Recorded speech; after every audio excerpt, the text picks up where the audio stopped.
우리들의 인생을 살아가다 보면 다양한 관계를 형성하게 됩니다. 그렇죠? 다양한 관계를 형성합니다. 우리가 이 땅에 태어나면서 가장 먼저 형성되는 관계는 부모와 자식이라는 관계입니다. 반드시 나는 자식이라는 관계 속에서 부모와의 관계가 형성되어 이 땅에 태어납니다. 그리고는 형제 또는 가족, 친척, 직장 동료, 친구, 부부, 이웃 또는 선후배, 이런 다양한 관계들을 끊임없이 형성하고 우리는 그 관계 속에서 매일을 살아가게 됩니다. 그런데 중요한 것은 무엇이냐면 우리가 형성한 이 많은 관계들 속에서 관계가 올바른 관계이어야 한다는 겁니다.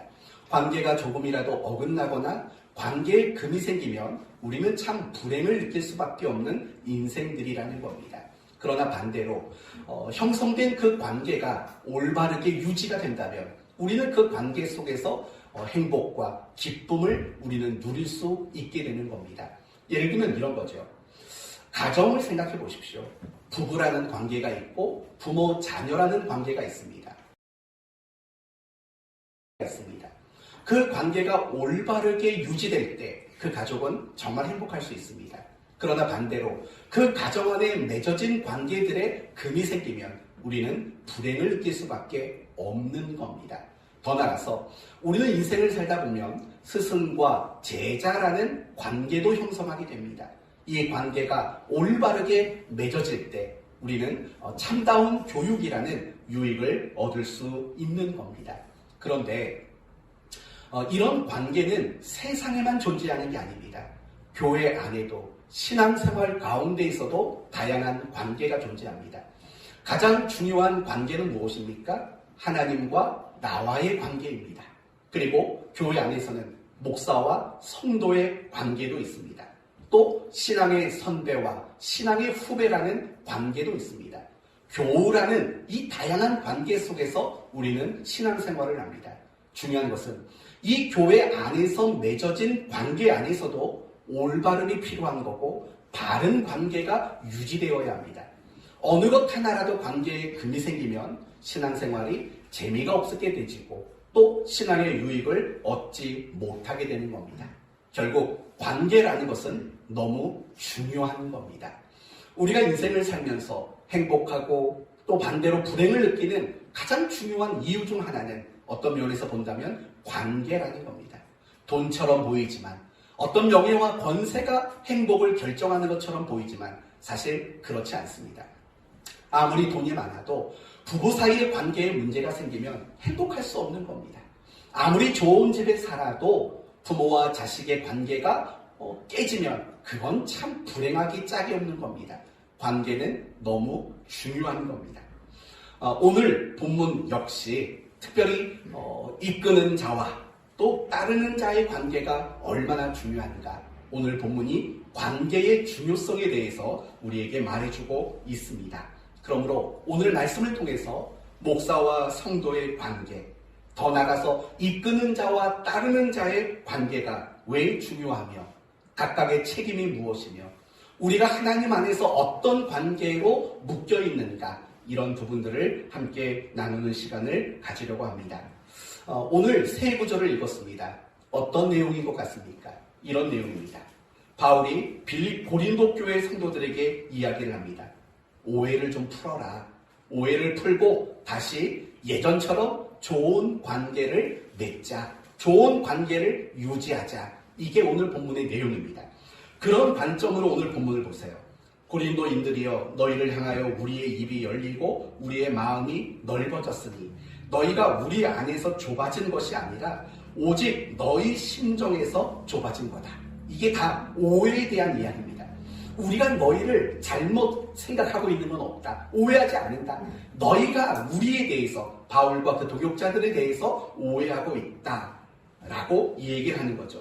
그러면서 13절에 내가 자녀에게 말하듯 하노니 보답하는 것으로 너희도 마음을 좀 넓혀라. 오해를 풀어라. 다시 좋은 관계를 형성하자. 바울이 이런 이야기를 하고 있는 겁니다. 그렇다면 여러분, 지금 바울은 오해를 풀고 관계를 회복하자라고 얘기를 했습니다. 도대체 바울이 왜 이런 말을 했을까요? 이 부분에 대해서 이해를 하려면 고린도 전서가 왜 기록됐고 고린도 후서는 왜 기록되었는가를 먼저 생각해 봐야 합니다. 여러분, 고린도 전서는 왜 기록이 되었을까요? 고린도 전서. 간단히 말하면 교회 안에 여러 가지 심각한 문제들이 생겼기 때문입니다. 다툼도 있었고, 은행의 문제도 있었고, 우상 숭배의 문제도 있었고, 차별이라는 문제도 있었고, 교만이라는 문제도 있었고, 잘못된 은사주의라는 문제도 있었습니다. 이런 다양한 문제들이 교회 안에 일어나기 시작했습니다. 그래서 바울은 고린도 교회 성도들에게 그런 잘못들을 지적하고 권면하고 그것에 대하여 성경적인 가르침을 주기 위해서 고린도 전서가 기록되었습니다. 그러면 고린도 후서는 왜 기록이 되었을까요? 고린도 후서 두 가지 이유입니다. 첫째는 바울이 고린도 전서를 통해서 고린도 교회 성도들의 잘못을 지적하고 바르게 권면을 했습니다. 그런데 그 권면을 듣고 고린도 교회 성도들 중 많은 수의 성도들이 자신의 잘못을 인정했습니다. 그리고 회개하고 자신의 잘못된 것들을 고쳤습니다. 그걸 칭찬하기 위해서 고린도 후서가 기록되었습니다. 그런데 또 한 가지의 이유가 있습니다. 또 한 가지의 이유. 그것은 바울이 내가 하나님이 세운 사도라는 것을 변증하기 위해서, 입증하기 위해서 고린도 후서가 기록되었다는 겁니다. 그렇다면 이상하지 않습니까? 왜 바울은 고린도 교회 성도들에게 자신은 하나님이 세운 종이 맞다, 하나님이 세운 사도가 맞다라는 것을 입증하고 그걸 설명하려고 하는 이유는 과연 무엇이라고 생각하십니까? 바로 그것이 연관이 되어 있는 겁니다. 무슨 말일고 하니 이런 말입니다. 고린도 후서가 기록된 목적이 뭐라고 했습니까? 그들이 자신의 잘못을 인정하고 회개하고 잘못된 것들을 고쳤기 때문에 칭찬했다고 했습니다. 그러나 전부는 아니었던 겁니다. 또 상당수 고린도 교회 성도들 가운데에는 여전히 바울의 그 꾸중과 책망을 들으면서도 잘못을 인정하지 않는 사람들이 있었던 겁니다. 잘못을 인정하지 않았습니다. 그래서 회개하지도 않았고 여전히 그 죄악된 모습들을 돌이키는 이런 일들을 하지 않았던 겁니다. 그렇다면 여러분, 여기서 우리는 아주 중요한 질문을 해봐야 합니다. 왜 어떤 고린도 성도들은 잘못을 인정하고 회개했는데 왜 어떤 성도들은 잘못을 인정하지 않고 회개하지 않았을까요? 과연 그 이유가 뭘까요? 바로 그 이유가 바울을 사도로 인정하느냐 하지 않느냐의 차이라는 겁니다. 다시 말한다면 바울을 하나님이 세운 종이다, 하나님이 세운 사도라고 인정하는 성도들은 바울이 무엇인가 잘못됐다고 권면하고 책망하고 그것을 지적했을 때 그것을 받아들일 수 있었다는 겁니다. 왜요? 바울은 하나님의 사도니까, 하나님이 세운 종이니까 그 말을 하나님의 권위를 가지고 들은 겁니다. 그래서 자신의 잘못을 인정하고 회개하는 자리로 나갈 수 있었던 겁니다. 그러나 반대로 고린도 교회 성도들 가운데 자신의 잘못을 인정하지 않고 회개하지 않는 사람들의 특징은 이런 거였죠. 바울은 하나님의 사도가 아니라고 여긴 겁니다. 물론 그들이 스스로 만들어낸 생각은 아닙니다. 고린도 교회 안에 침투한 이단들이 있었습니다. 거짓 교사들이 있었습니다. 그들이 고린도 교회 성도들을 선동한 겁니다. 이런 점을 봐라. 바울을 봐라. 바울은 교회에서 사례를 받지도 않는다. 왜 그럴까? 스스로가 양심의 가책을 느낀 거다. 자기는 그거 받을 자격이 없으니까 안 받는 거다. 이런 식으로 말도 안 되는 모함을 했던 겁니다. 그런데 그런 말도 안 되는 모함을 듣고 고린도 교회 성도들 중에 많은 사람들이 바울을 사도로 인정하지 않은 겁니다. 그 결과가 무엇입니까? 바울이 아무리 올바른 권면과 가르침을 주어도 그것을 받아들일 수가 없는 겁니다. 왜요?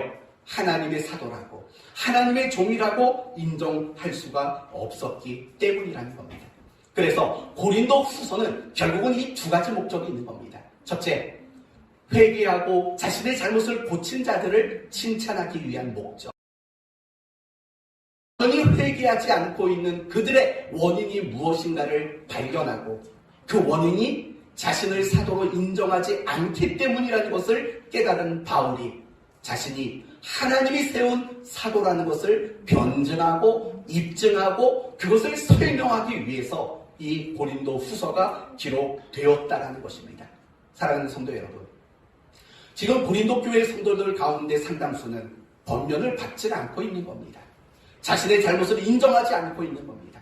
그런 성도들이 자신의 잘못을 인정할 수 있는 방법은 무엇이겠습니까? 바울이 사도라는 사실을 인정하는 것, 그거 말고는 다른 방법이 없는 겁니다. 그렇기 때문에 바울은 지금 자신이 사도라는 권위를 되찾으려고 고린도 후서를 기록하고 있다라는 겁니다. 이 부분에 관련돼서 우리가 한 가지 좀 짚고 넘어가야 할 부분이 있습니다. 이 시대 한국 교회는 대단히 침체하고 있습니다. 그건 부정할 수 없습니다.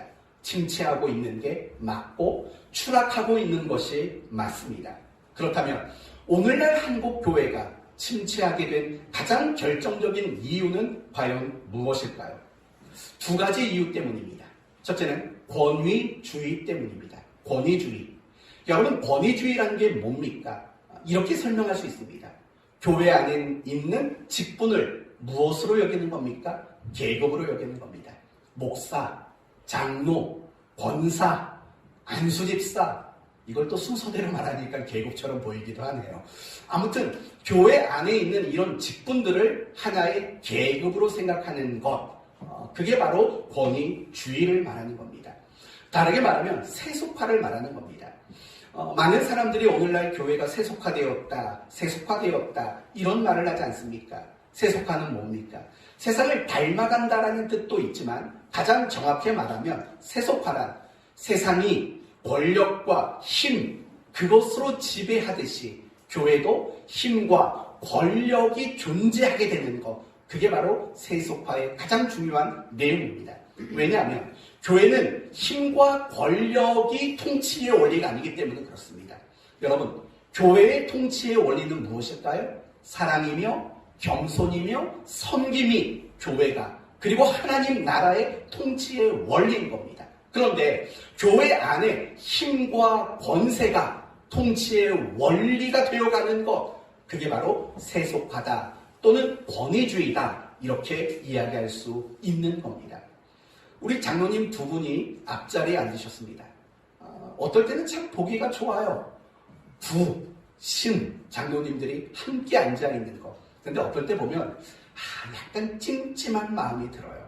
무슨 마음이 드냐면 저기는 장로님들이 앉는 자리인가 보다 라고 생각하실까 봐. 왜 그런 말을 하냐면 전에도 한번 말씀드린 적이 있는데, 제가 예전에 서울에서 부목사 생활할 때 어떤 성도가 교회 등록하고 맨 앞자리가 금싸라기 자리래잖아요. 은혜 받는 자리라고 해서 맨 앞자리에 앉았다고요. 근데 어떤 나이 많으신 권사님이 가서 야단을 쳤다고요. 뭐라고 야단을 쳤다고요? 여기는 장로님이 앉는 자리요, 저 뒤로 가시오. 야단을 쳤다고요. 여러분, 사실은 그런 일들이 얼마나 많이 있는지 몰라요. 그게 권위주의고 그게 세속화인 거예요. 모르고 앉았으면 내버려 두시면 되죠. 알아서 나중에 눈치채서 뒤에 가서 앉아도 되는 거 아닙니까? 근데 그걸 지적하고 야단을 친다고요. 다음 주 두 분이 어떻게 앉는지 한번 가위바위보를 해서 한 명이 앞에 앉든가 그건 그냥 앉으셔도 괜찮고 예를 드는 것 뿐이니까 그건 알아서 하십시오. 한국 교회가 침체하는 이유는 바로 그런 권위주의 때문입니다. 어깨에 힘주고 목에 힘주는 것, 그런 것들 때문인 거죠. 그리고 또 한 가지 한국 교회가 침체할 수밖에 없는 이유가 있습니다. 그거는 권위가 추락했기 때문에 그렇습니다. 이거 말이 참 웃기지 않습니까? 한국 교회가 침체하는 이유가 권위주의라고 말했는데 또 한국 교회가 침체하는 이유가 권위가 추락했기 때문이다 라고 말하는 것이 웃길지도 모릅니다. 그런데 사실은 맞습니다. 우리가 살아가는 이 시대는 더 이상 권위가 부재한 그런 시대라고 말할 수 있습니다. 예를 들면 이런, 그쵸? 부모의 권위가 없어졌다고요. 저희 집만 봐도 마찬가지예요. 딸내미가 이리 와봐요. 그럼 가야 돼요. 안 갈 수 없다고요. 부모의 권위가 많이 추락하고 있는 시대지요. 또 어른들의 권위가 추락해요. 우리 이 건물의 특성상 한쪽 구석에서 담배 피는 학생들이 굉장히 많아요. 여기 학원 학생들이 많으니까. 지나가다가 학생이지? 담배 꺼. 그러면 뭐라 하는지 아십니까? 아저씨가 뭔데요? 그래요. 아저씨 뭐냐고? 꺼! 우격다짐을 해서 겨우 끄게 만든 적이 한두 번이 아닌데 그럴 때마다 야 이러다 한 대 맞을 수도 있겠다 라는 위압감을 들기도 합니다. 여하튼 어른들의 권위가 추락했습니다. 뿐만 아니라 교사와 스승의 권위도 얼마나 많이 무너졌는지 몰라요. 여러분 방송을 보시면서 이런 거 보잖아요. 학생이 선생님을 폭행했다. 욕을 하고 뛰쳐나갔다. 김민아 집사님 조심하시라고요. 그래서 저학년만 맞는지 모르겠어요. 하여튼 그런 게 있다고요. 그러니까 여러분 이렇게 권위가 사라지니까 결과는 뭔지 아세요? 부모의 훈계를 자식이 받지를 않아요. 그리고 어른의 말을 무서워하질 않아요. 선생님에게 어떤 교훈을 받을 그럴 시대가 되지 않았어요. 그 결과 가정은 무너지지요. 사회도 무너지지요. 그래서 정말 말하기조차 끔찍한 일들이 이 사회에서 일어나는 거 아닙니까? 만약에 권위가 유지되고 있다면, 권위가 인정되는 사회라면 사실은 이만큼 타락할 수가 없는 거예요. 그러나 권위가 추락하니까, 권위를 인정하지 않으니까 사실은 이런 일들이 일어날 수밖에 없는 거예요. 교회도 사실은 마찬가지예요.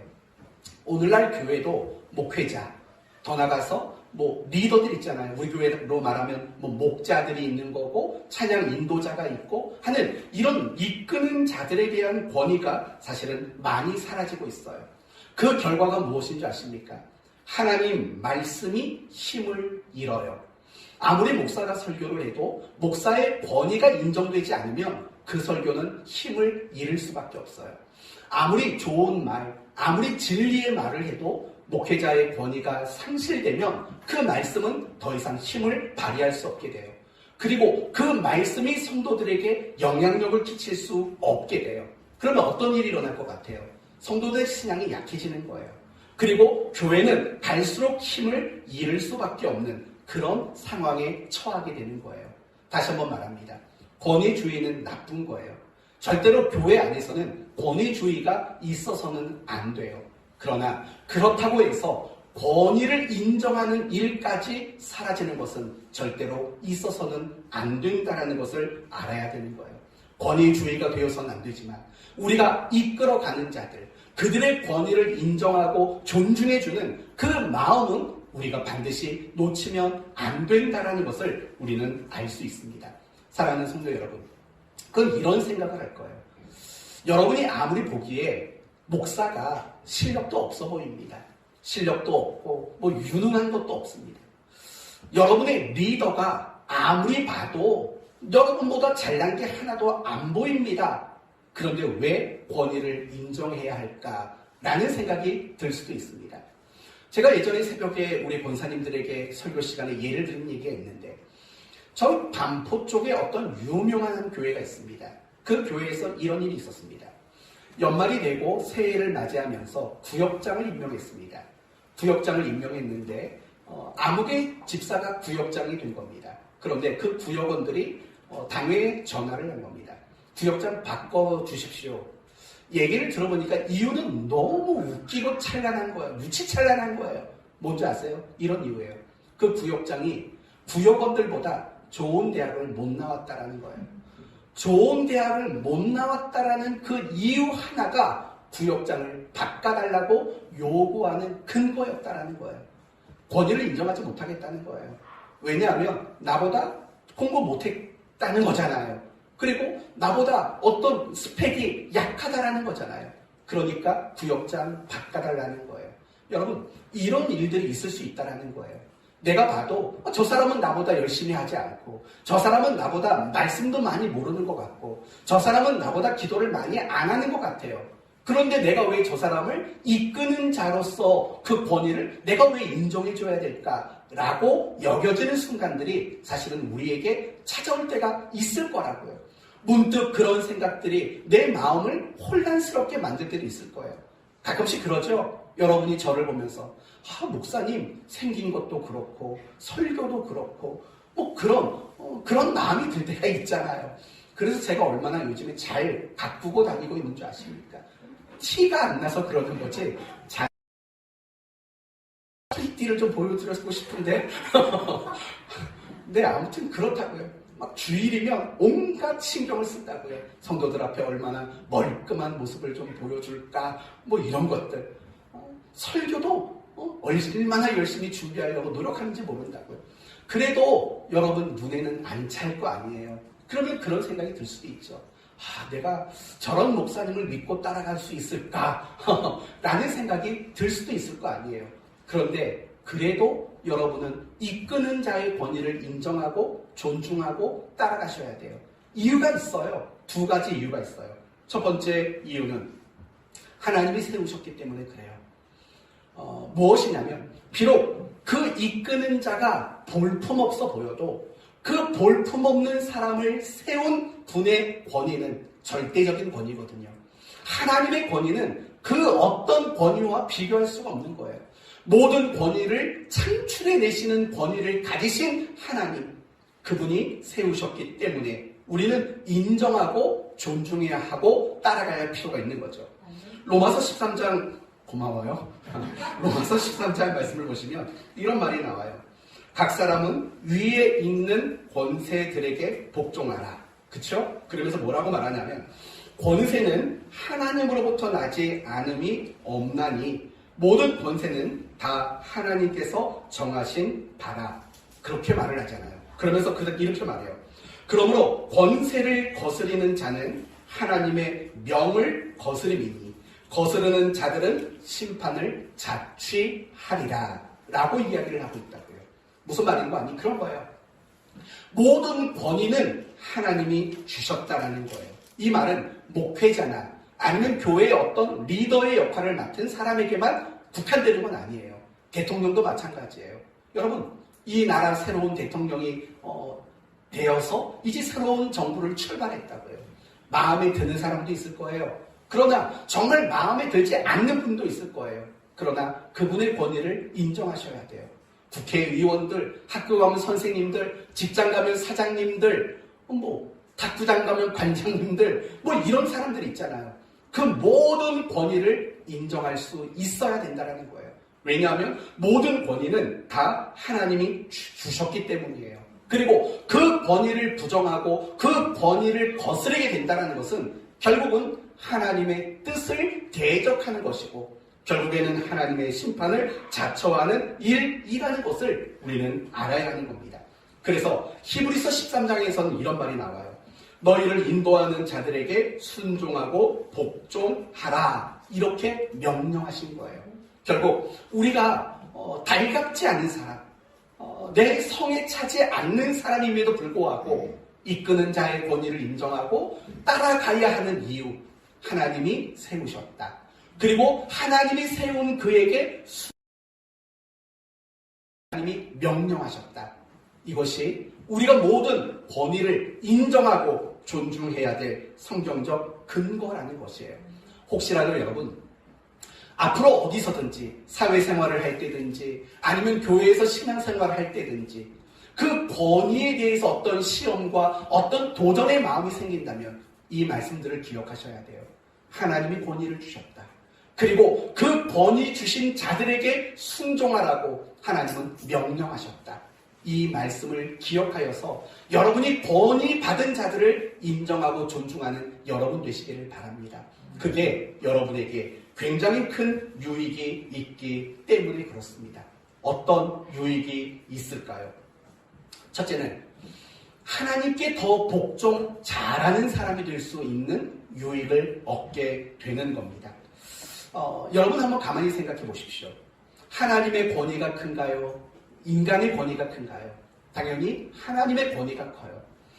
하나님의 권위는 눈에 보이지 않아요. 그러나 인간의 권위는 눈에 보인다고요.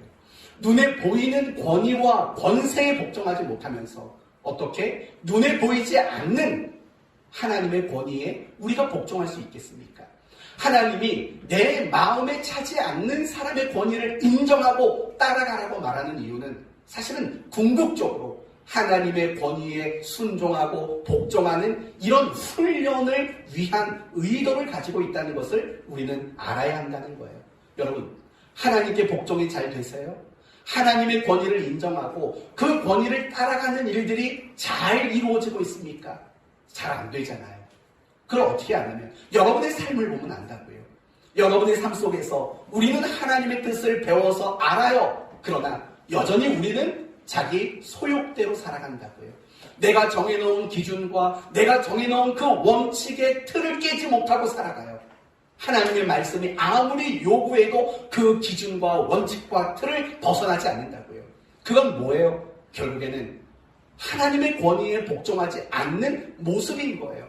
그런데 그런 성도들의 모습을 조금 더 자세히 보면 어떤 모습으로 나오냐면 리더들이, 하나님이 세운 사람들이 어떤 신앙의 권면과 어떤 가르침을 주고 또 매 설교 시간마다 설교를 통해서 말씀을 주어도 그 말씀을 받아들이지 않는 통일한 모습.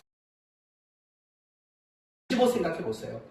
하나님이 세운 리더들, 이끄는 자들에게 복종하고 순종하는 이런 성도들의 모습을 보면 100%는 아니겠지만 하나님의 뜻에 순종하려고 몸부림치는 그런 성도들의 모습이 어김없이 보여지기 때문이라는 거예요.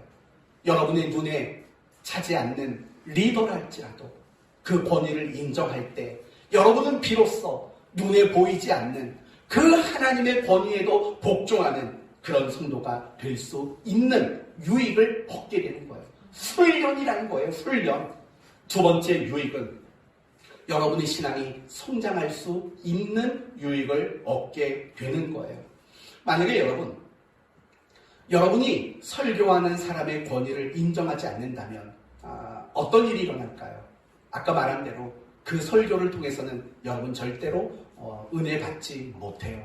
절대 은혜 받지 못해요. 여러분, 옛날에 제가 전도사 시절에 그런 경험들을 많이 했다고요.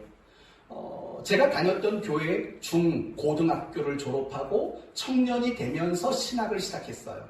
그런데 목사님께서 저를 좋게 봐주셔가지고 대학교 1학년 때부터 전도사를 시켰다고요. 그것도 고마운데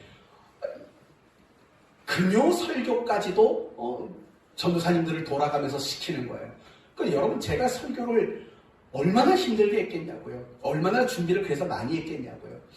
목사님들은 일주일에 설교를 7번, 8번 하지만 저는 한 3주, 4주 만에 한 번 쓰겠어요. 저는 설교 준비를 한 달씩 했다고요. 열심히 했다고요. 그리고 설교를 하고 끝마치면 어떤 집사님이 좋아서 이런 얘기를 하더라고요. 최전도사라고도 안 불렀어요. 용민전도사, 이리 와봐. 간다고요. 그럼 뭐라고 말하냐면 목사님이 원고 써주셨지? 저한테 그런 얘기를 하는 거예요. 아니요. 칼빈 주석 보고 있는데요. 네. 정말 억울했다고요. 아니었다라는 거겠죠. 제 잘난 척하는 건 아니고. 생각해봐요. 30분 설교를 한 달 동안 준비했는데 그 정도 소리 못 들으면 그건 말이 안 되잖아요. 여하튼 인정을 안 해주는 거예요. 노력한 거에 대해서 잘했든 뭐랬든 노력한 것에 대해서 인정을 안 해주는 거라고요. 목사님이 원고 다 써주고 그것만 읽은 거지 이런 식으로 얘기를 한다고요.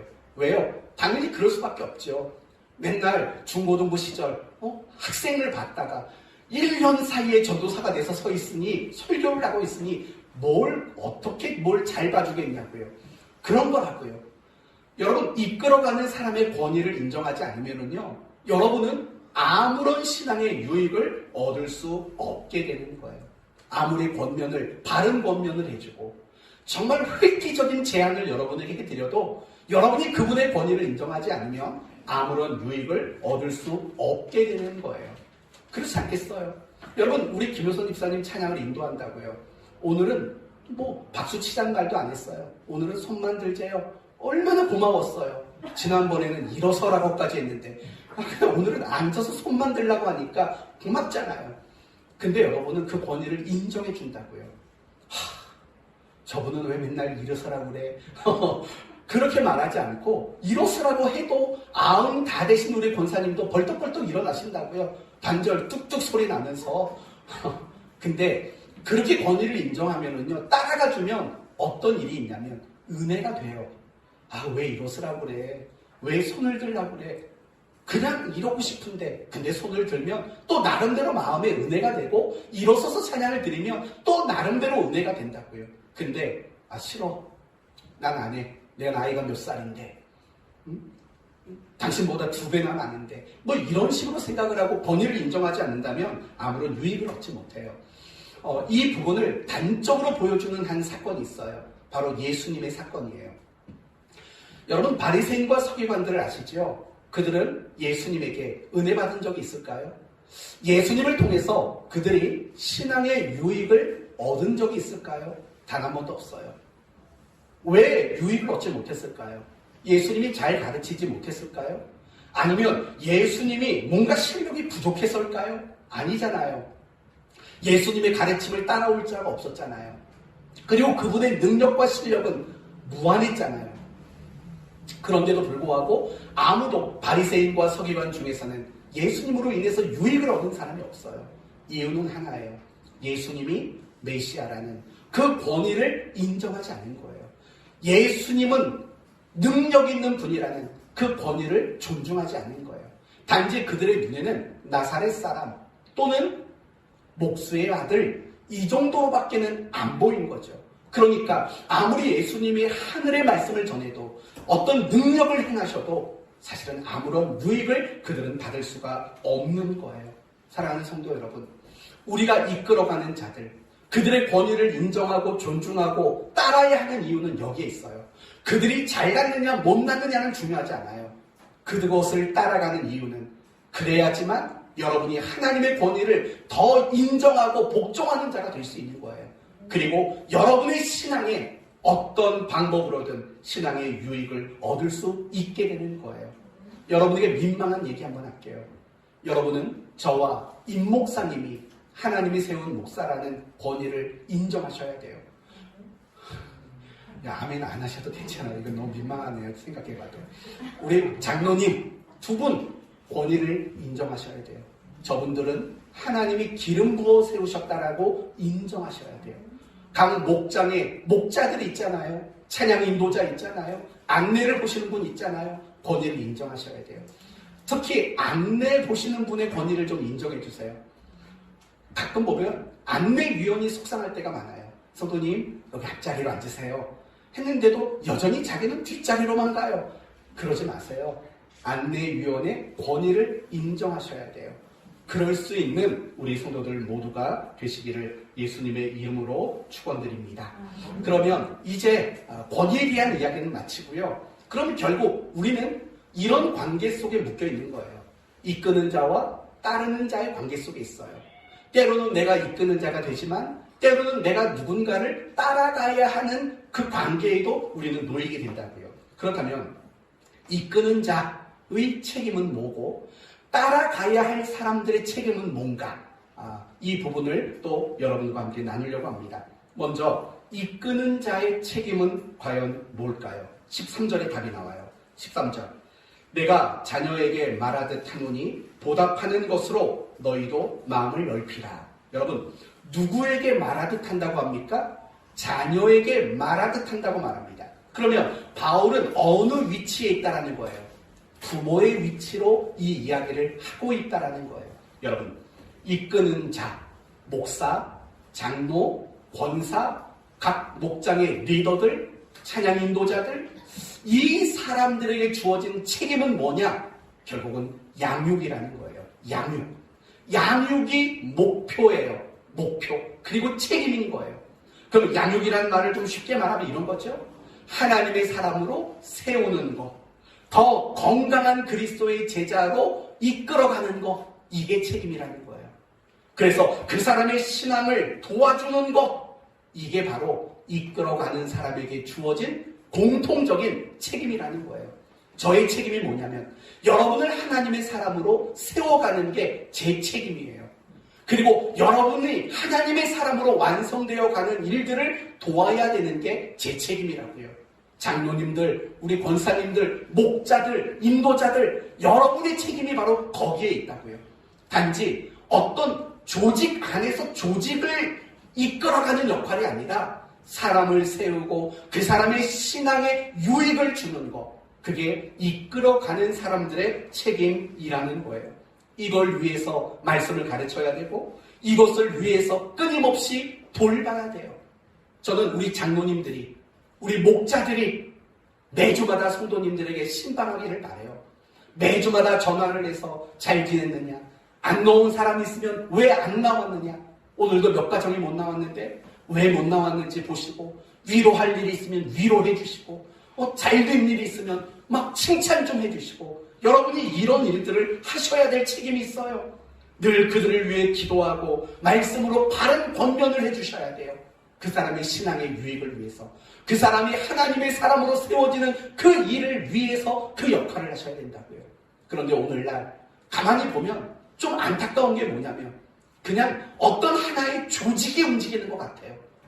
정말 아버지의 마음을 가지고 자식을 키우는 심정으로 목사 노릇을 못하는 것 같고, 그런 마음으로 장로 노릇을 못하는 것 같고, 그런 마음으로 목자 노릇 못하는 것 같고 하는 이런 식의 모습들이 보여지지 않나라는 생각들이 든다고요. 아니에요.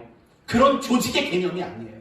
정말 생명의 문제를 다루고 영혼의 문제를 다루고 있는 너무 중요한 역할이 교회 안에서 이끄는 자들의 역할이에요.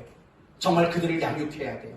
자녀를 키우듯이 온 모든 것을 다 쏟아부어서 양육하는 책임이 우리 모두에게 있다는 사실을 우리는 알아야 된다는 거예요.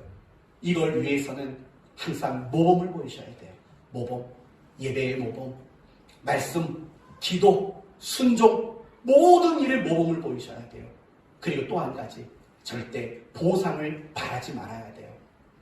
보상을 바라지 않는 거, 사실은 이게 너무 중요하다고 생각해요. 가끔씩 목사인 저도 낙심할 때가 있어요. 왜 그러냐면 보상이 이루어지지 않아서예요. 이 말을 또 여기서 끝나면 오해가 되니까 설명을 할게요. 말씀을 가르치고 설교를 하면서 내심 기대하는 게 있잖아요. 그 말씀대로 살아가는 모습을 보고자 하는 사실은 굉장히 많아요. 다른 분은 어떤지 저를 웃게 하고 그 한 가지가 저를 힘들게 만드는 성도님들이 정말 말씀대로 살아보고자 하는 마음이 보이면 저는 한없이 기뻐요. 그것보다 좋은 게 없더라고요. 그런데 피리를 불어도 춤추지 않고 무반응일 때, 사람도 만나기 싫어요. 그냥 마음이 우울해질 때가 많다고요. 그런 것들인 거예요. 보상을 바라면 안 돼요. 제가 깨달은 게 그거예요. 아, 보상을 바라면 안 되는구나. 그게 마땅한 거지만, 설교를 하고 성도들이 그 말씀에 반응하는 게 마땅하지만 그것조차도 보상으로 삼으면 안 되겠다라는 생각이 든다고요. 가끔씩 교회 일을 하는 성도들이 시험이 들 때가 언제냐면 보상에 대한 생각을 할 때 시험이 드는 거예요. 그러므로 여러분, 이끌어가는 여러분은 부모의 마음을 가지시고 양육하세요. 그러나 모범을 보이시면서도 보상은 바라지 말아야 돼요. 그러면 두 번째로, 따르는 자의 책임이 뭔가? 이제 이끄는 자의 책임은 받잖아요. 양육하는 거다. 그것을 위해서 모범을 보이고 보상을 바라면 안 된다. 여기까지 정리하고, 두 번째, 그러면 따라가는 사람의 책임은 과연 뭘까? 순종하고 협조하는 겁니다. 순종하고 협조하는 거예요. 그리고 순종하고 협조하는 그 자체가 뭡니까? 그게 바로 권위를 인정하는 거죠. 이거 이번에도 민망한 얘기니까 너무 심각하게 듣지는 마세요. 가끔씩 성도들 중에 이런 말 자녀들에게 가르치는 성도들이 있어요. 교회 목사님에게 잘해야 돼 라는 말을 자녀들에게 가르치는 그런 성도들이 있어요. 맞는 말일까요? 틀린 말일까요? 맞는 말일까요? 틀리는 말일까요? 목사님에게 잘해 라는 말, 맞는 말일까요? 틀리는 말일까요? 이거 대답 좀 해보세요. 맞습니다. 맞는 말이에요. 목사님한테 잘하세요. 근데 여러분이 생각하는 목사님에게 잘하라는 말은 뭐 밥 한 끼 사주고 무슨 선물 사주고 사실은 그런 개념이 아니에요. 성경에는요 목회자에게 잘하라는 말이 정말 있어요. 없는 말 하는 게 아니에요. 어디에 나오냐면 갈라디아서 5장 말씀에 나와요. 6장에 나와요. 6장에 가르침을 받는 자는 말씀을 가르치는 자와 모든 좋은 것을 함께하라. 갈라디아서 6장 6절의 말씀이에요. 그러나 성도들이 생각하는 것처럼 목사에게 잘한다라는 말은요 뭐 대접을 해준다, 뭘 제공해준다, 사실은 그런 측면으로 말하는 건 아니에요. 목사에게 정말 제일 잘하는 게 뭔지 아세요? 가르친 대로 순종하고 말씀대로 따라 살아가는 것. 그거보다 목사를 대접하는 다른 방법은 없는 거예요. 그런 의미로 목사에게 잘하라는 그런 말로 여러분이 이해하시면 돼요. 그러면 목사에게 그런 의미로 잘하는 사람들은요 사실은 복될 수밖에 없죠. 당연히 말씀을 따라가고 당연히 말씀에 순종하는 사람인데 뭐 어긋날 수 있겠어요? 하나님이 복을 안 주시겠어요? 당연히 복을 주실 수밖에 없는 겁니다. 여러분 순종하시고 협력하셔야 돼요. 따라가셔야 돼요. 그게 따르는 자의 책임이에요. 한 가지 책임이 더 있어요. 그것은 이끄는 자들을 격려하는 일을 하셔야 돼요. 이끄는 자를 격려하는 일. 고린도전서 16장을 보면은요 이런 말이 나와요. 디모데가 이르거든 너희는 조심하여 그로 두려움이 없이 너희 가운데 있게 하라.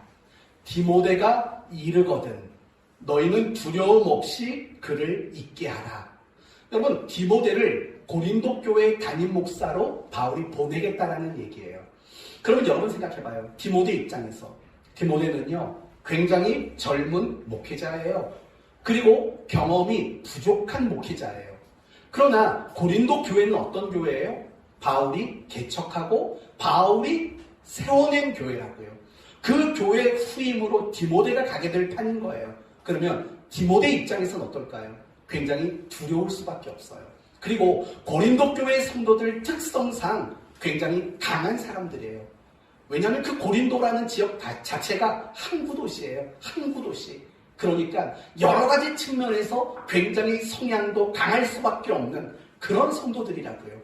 그런 곳에 마음씨 여리고 그리고 성품도 여리고 나이도 어리고 경험도 부족한 디모데가 목회자로 가는 거예요. 얼마나 부담이 많겠냐고요. 그래서 바울이 말하는 거예요. 그로 두려움 없이 너희 가운데 있게 해라 라고 말을 하는 거예요. 격려해줘라. 자꾸 좀 잘한다 해줘라. 사실은 이런 말이라고요. 여러분 따라가는 자의 위치에서 이끄는 자를 격려하는 일들은 굉장히 중요해요. 시골에 한 교회가 있었어요. 그 교회는 한 20명 남짓 모이는 교회예요. 어느 날 목사님이 교회가 부흥하지 않으니까 사생 결단을 하셨어요. 성도 여러분, 제가 오늘부터 기도원에 올라가서 40일 동안 금식 기도하겠습니다 라고 선언을 했어요. 그리고 기도원에 올라가셨어요. 그리고 금식을 하셨어요. 20일째 되는 날 목사님이 이런 생각이 드셨대요. 이러다 죽겠구나. 그리고 교회 전화해서 대표자에게 아무개 집사님 미안합니다. 내가 죽을 것 같아서 금식 중단하고 내려가겠습니다 라고 말하고 내려갔답니다. 목사님의 마음이 얼마나 힘들었겠어요.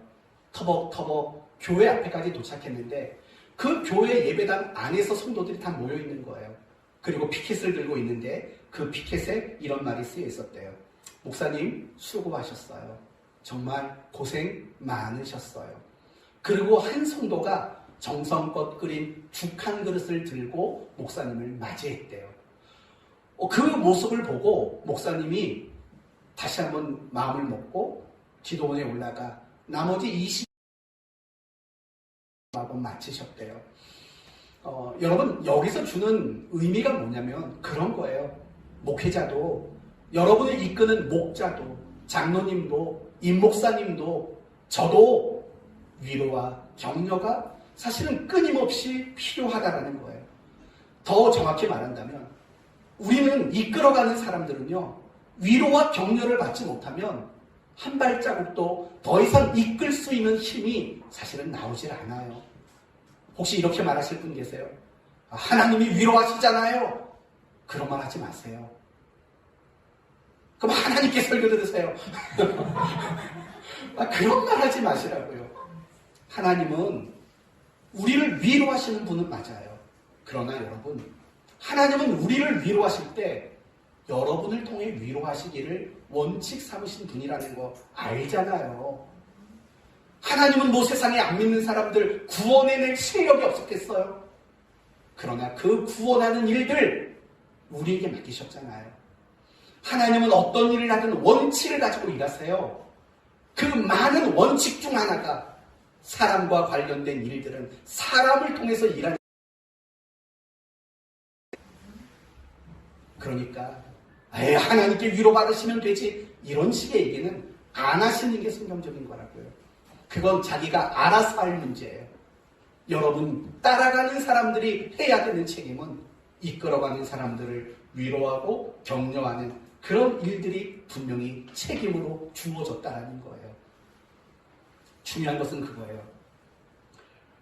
이끄는 사람이 어떤 사람이든 따르는 사람이 어떤 사람이든 맡겨진 책임을 다해야 돼요. 이끄는 사람 입장에서 따르는 사람이 형편없어 보여도 양육하는 거, 모범을 보이는 거, 그런 사랑을 가지고 보상을 바라지 않는 거 한결같아야 돼요. 또 따라가는 사람의 입장에서 볼 때 이끄는 자가 형편없어 보여도 순종하고 협조하고 그리고 위로하고 격려하는 이 책임에는 조금도 달라져서는 안 돼요. 사랑하는 성도 여러분, 우리 교회가 그런 교회가 됐으면 좋겠어요. 이끄는 자의 위치에 있는 성도들은 양육의 마음으로, 따라가는 성도들의 입장에 있는 분들은 항상 순종과 협력과 위로와 격려라는 책임을 다하는 우리 성도들 모두가 될 수 있기를 바랍니다. 이제 이 모든 걸 종합해서 한 말씀만 드리고 마치겠습니다. 결국 교회 안에는 여러 모양의 이끄는 자와 따르는 자가 있습니다. 우리는 그렇게 묶여져 있어요. 어떤 의미일까요? 한마디로 말하면 서로를 세워주는 관계 속에 우리는 묶여 있다라는 거예요. 이끄는 자는 따르는 자를 세워주고 따르는 자들은 이끄는 자들을 세워주는 바로 이 관계 속에 하나님은 우리를 묶어두셨어요. 이 묶여진 관계를 풀려고 하지 마세요. 이 묶여진 관계가 어긋나고 틈이 생기지 않도록 하세요. 서로를 세워주는 책임이 있다고요. 예전에 CBS에서 들은 어느 목사님의 이야기를 마지막으로 말씀드리고 마칠게요. 이 목사님은 지금 설교를 굉장히 잘하기로 유명한 목사님이에요. 그러나 한때 그분은 설교에 자신이 없었던 분이세요. 그리고 설교하는 게 너무 괴로웠던 시절이 있는 분이에요. 그래서 설교를 너무 못해가지고 목회를 그만두려고까지 생각했던 분이셨어요. 그런 마음을 가지고 억지로 사역을 했어요. 설교 사역을 했다고요. 그런데 어느 날 성도들이 1명, 2명 이런 말을 하더래요. 설교가 끝났는데, 목사님 말씀에 너무 은혜 받았어요. 목사님 주신 말씀 내가 꼭 기억하고 내가 그 말씀대로 2한 주간 살아볼게요. 성도들이 이 말씀, 이 인사말을 건네고 집으로 돌아가다는 거예요. 매주마다 그런 일이 있었대요. 그 목사님이 용기가 생기기 시작한 거예요. 아, 그렇구나. 그러면서 그런 마음이 들어서 더 열심히 설교를 준비하고 더 열심히 기도하셨대요. 그러다 보니까 자연스럽게 목사님이 설교가 정말 좋아진 거예요. 그리고 목사님의 설교가 좋아지다 보니까 성도들이 은혜 받고 신앙이 성장하는 일들이 많아졌다는 거예요. 그런데 나중에 알고 보니까 성도 중에 누가 목사님의 그 마음을 안 거예요. 그래서 성도들에게 그 마음을 전달하고 이제 예배 끝나면 목사님께 설교 은혜 받았다, 그 말씀대로 살아보겠다라고 우리 인사하자고 성도들끼리 얘기가 된 거예요. 목사님이 그 얘기를 듣고 정말 너무 감동을 받았대요. 여러분, 제가 이 말을 하는 이유는 이런 것들이에요. 보통 성도들이 생각하는 것들은 이런 것들이에요. 그건 뭐냐? 오직 세워주는 책임은 목사나 이끄는 사람에게만 있다라는 착각을 하는 거예요. 아니에요. 여러분, 제가 여러분을 세워주는 거, 신앙으로 세우고 가꾸어가는 거, 제 책임 맞아요. 저한테 주어진 정말 막중한 책임인 거 맞아요. 근데 여러분, 한 가지만 더 알아주세요. 여러분이 저를 훌륭한 목회자로 세워야 되는 책임도 사실은 여러분에게 있어요. 제가 훌륭하지 못한 건 여러분이 저를 안 세웠다고 말할 수밖에 없는 거예요. 이걸 인정하셔야 되는 거예요. 우리는 이런 관계 속에 묶여 있다니까요. 아, 나는 목사님 때문에 신앙이 안 자라는 것 같아. 이런 소리 하지 마세요. 그럼 저도 그럴 거예요. 저도 여러분 때문에 신앙이 안 자라고 있다고. 아니, 왜냐면 하나님이 우리를 그렇게 묶었다니까요. 서로를 키워주고 서로를 세워주는 관계 속에서 우리를 묶었다고요. 이게 진짜 교회 공동체예요. 목사님이 여러분을 키워주는 거, 세워주는 거, 이것만 있는 공동체가 아니에요. 여러분이 저를 키워주시고 여러분이 저를 세워주는 이 책임이 여러분에게도 있다는 사실을 잊지 마세요. 이게 교회예요. 이게 교회라고요. 아우, 나는 초신자인데, 아우, 나는 아직 믿음 생활한 지 얼마 안 됐는데, 그런 생각 마세요. 누구라도 여러분이 신앙의 수준이 어느 정도라도 그건 중요하지 않아요. 여러분도 누군가를 세워줘야 하는 그런 관계 속에 우리가 묶여 있다는 이 신앙의 고백을 우리 교회가 가졌으면 좋겠어요. 지난주 우리 교회가 16주년 감사 예배를 드렸잖아요. 그렇다면 이제 앞으로 우리 교회가 어떤 교회가 돼야 될까? 교회가 건물을 짓고 몇백 명이 되고 이제 그 길에 다 허물어졌어요. 지난주에 제가 이주영 선교사님을 만나고 원영성 목사님을 만나고 우리 교회와 관련된 박경정 목사님 만나고 함께 식사를 했다고요. 그때 제가 이런 고백을 했어요. 목사님, 저희 교회 지난주에 16년이었어요. 근데요, 제가 교회를 처음 개척했을 때 이런 비전을 가졌어요. 300명이 되면 우리 교회 교역자 중에 신실한 분 한 분을 세워서 반을 떼어주고 150명씩 교회를 나누는 게, 분립 개척하는 게 제 꿈이었어요. 그러면서 이제 말했죠. 이제 그 꿈은 허물어졌어요. 이제 우리 성도들만이라도 신앙이 좀 잘 자라면 좋겠어요. 이렇게 꿈이 낮아졌다고 얘기를 하고 왔지만, 물론 우리 교회가 진짜 제가 믿음이 없나요? 이렇게 말을 못하겠죠. 300명이 된다면 당연히 정말 신실한 하나님의 사람에게 150명을 나누어서 하는 게 그랬으면 좋겠어요. 그랬으면 좋겠는데 아무튼 우리는 그렇게 묶여 있는 거예요. 정말 그렇게 묶여 있어요. 서로를 세워줘야 하는 그런 책임감 속에서, 그런 관계 속에 우리가 있다는 거. 이것만 있지 않으면 우리 교회는 정말 건강한 교회라고 생각이 들어요. 정말 좋은 교회라고 생각이 들어요. 그래서 앞으로 우리 교회가 그런 교회가 될 수 있도록 기도 제목 삼으시고 여러분 모두가 함께 노력해 주셨으면 좋겠습니다. 말씀을 마칩니다. 이끄는 자와 따르는 자라는 관계 속에 우리는 늘 살아갈 수밖에 없어요. 그리고 하나님의 권위를 인정해야 돼요. 이를 위해서 이끄는 자는 양육이라는 책임, 그리고 따르는 자는 순종과 격려라는 책임을 다하셔야 돼요. 그리고 우리 모두는 서로를 세워줘야 하는 관계 속에 묶여 있다는 사실을 기억하셔서 이 책임을 서로 잘 감당하는 좋은 교회, 좋은 성도 되기를 예수님의 이름으로 축원드립니다. 아멘. 기도합시다. 하나님 감사합니다. 오늘은 교사 주일로 지키며 이끄는 자와 따르는 자의 관계가 어떤 건지 함께 말씀을 통해 살펴봤습니다. 우리 교회가 하나님이 허락한 권위가 인정되고 존중되는 교회가 되게 하여 주옵소서. 이끄는 자는 따르는 자를 자녀처럼 양육하게 하시고, 따르는 자는 이끄는 자를 위로하고 격려하며 순종하고 협력하는 책임을 다하게 하시옵소서. 그리고 더 나아가서 이끄는 자이든 따르는 자이든 서로를 세워주는 이 책임 잘 감당하게 하시오. 서로를 세워주기 위해 우리가 함께 묶여있는 자 된 것을 잊지 않는 교회와 성도 되게 하시옵소서. 예수님의 이름으로 기도 올리옵나이다. 아멘. 이 시간